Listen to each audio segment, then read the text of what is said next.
With your CIGTV News Update, I'm April Cummings in for Donna Bush. Our top story, New York Times bestselling author and award-winning educator Ron Clark was the keynote speaker at a special training session, part of the continuing effort to provide training, support, and inspiration for civil servants. Hundreds of people turned out to the Hartwell Theater to hear more about Mr. Clark's Move Your Bus, which has been described as an accessible and uplifting business parable that illustrates Clark's expert strategies to maximize the performance of each member of a team. I wrote a book called Move Your Bus, and it's about runners that really push the bus. Then you've got some joggers that are doing what they can, walkers that are slower, and then riders that aren't really contributing. And the bus is a symbol of success, and we want everyone to be runners. We want everyone to contribute, everyone to do the best they can, because when we all work hard, we all contribute all we can, you're going to have success and you're going to have a lot of progress, and that's the focus of the bus, going in the right direction. Mr. Clark says it is essential to lead with energy and passion, and told attendees stories of his wins and misses and what it took to keep the bus moving forward. When you want to be a leader or when you want to contribute to your community, the most important thing is to have good energy and be positive. And so as part of my speech today, I was trying to show that if you have a uplifting outlook, if you have enthusiasm, if you see things that are positive instead of seeing things that are negative, if you point out what's great instead of pointing out what's bad, then you're going to find more success. And that's what today's focus was. The session is part of the World Class Civil Service Initiative. During Finance Committee last week, government was apprised of just how massive the invasive green iguana problem is, as Department of Environment officials asked for more money to help bring the population down. I'd like to take this opportunity to seek the approval of the Finance Committee for the dispersal of $1.9 million from the Environmental Protection Fund to cover expenses for the invasive green iguana culling project. Mr. Chairman, as members of the committee will be aware, Grand Cayman is suffering from explosive population increase of invasive green iguanas, which now number approximately 1.1 million and are now threatening to reach approximately 4.6 million by 2020 unless massive control measures are implemented very soon. Last week, DOE Director Gina Ebanks-Petrie told Finance Committee the additional funds are needed to both manage and ramp up the culling program before it's too late. We need to cull at a rate that overwhelms the number of iguanas that are going to be born this year. Last year's cull netted 400,000 green iguanas. The goal is to cull some 6,000 green iguana a day, 360,000 before the end of the year. A request for proposal for a company to manage the project closes Thursday at noon. And 3 new Caymanian employees begin work this month at the Department of Environment, 2 of whom have returned to the islands from abroad, and a third who returned to work at DOE again after leaving the department several years ago. They are Terrestrial Resources Unit Research Officer Tevanas Oyog, Senior Environmental Assessment Officer Lauren Dabrowski, and Operations Technician Paul Lawrence. The Department of Environment has also brought in a 4th staff member this month for a newly created position of Public Education and Outreach Officer. It is former Cayman Compass senior journalist Brent Fuller, who began work at DOE on September 3rd after spending nearly 12 years at the national newspaper. Thank you for joining us for the CIGTV News Update, and remember, you can watch us online anytime on the CIGTV YouTube channel. I'm April Cummings in for Donna Bush.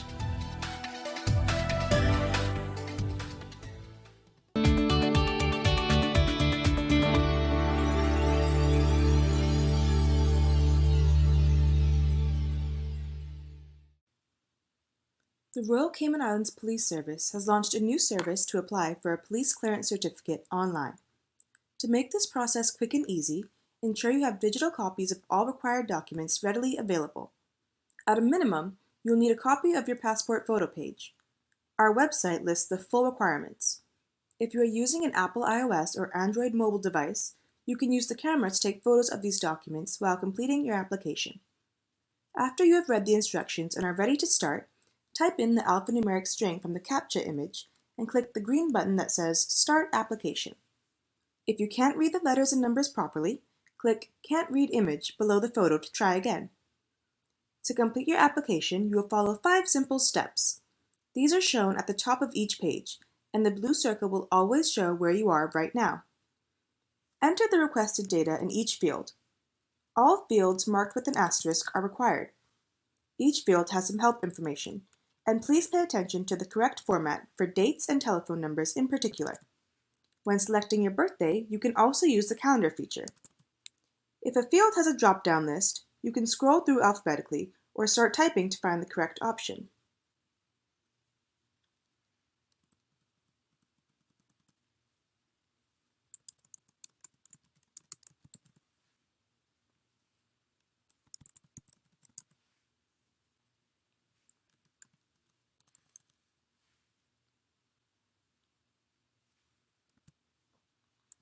You will be asked to enter your email address twice to ensure it's correct. This is the address we will use to send you a confirmation email and receipt. Once you have entered all of the required information, click Next at the bottom of the screen. If you click the Cancel Application button at any stage in the process, you will lose everything you've entered so far and be returned to the home page. On this page, answer the questions about past offenses, provide details if relevant, and then click Next. In this step, you will select the type of service being requested and details of the person applying, as well as anyone who might pick up the certificate on his or her behalf. If you select certain options, more information may be required at this stage or later in the process when you are uploading your documents. Finally, select the reasons you are applying and then click Next. If you make a mistake, use the drop-down menu to change the reason or click the red X to delete a line. Remember, if you click the Cancel Application button at any stage in the process, you will lose everything you've entered so far and be returned to the home page. If you need to go back to a previous page to review or change data you already entered, you can use the Back button. You can also navigate through the process using the links at the top of the page.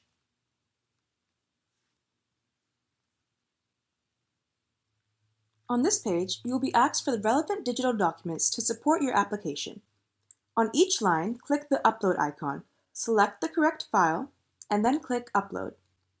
Repeat this process for each document. Based on the information you've already entered, this page will tell you the basic documents required. However, please remember to read the guidance notes to ensure you've included everything for your particular application.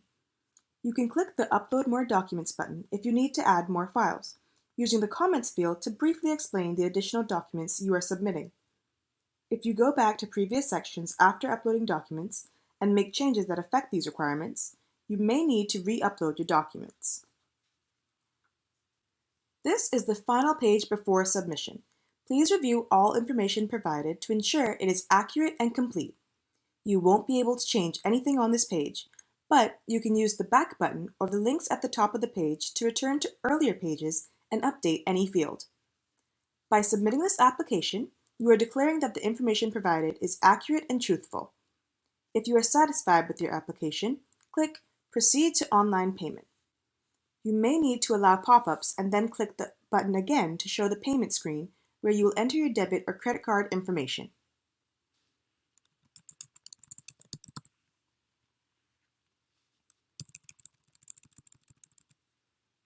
The Cayman Islands government accepts Visa and MasterCard, and you can use a debit or credit card issued anywhere in the world.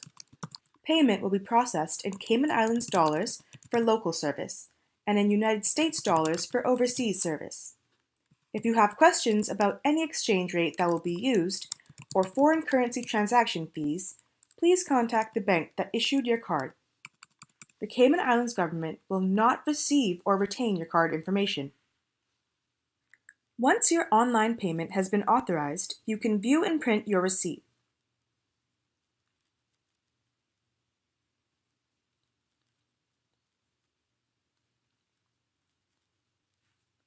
Click Continue to return to our webpage for details on pickup date and time. If there is an issue with your application and we have to contact you for more information, your application may be delayed. You will also receive a confirmation email with this information and your official receipt. Please remember to bring your passport for identification when you collect your certificate from the Criminal Records Office.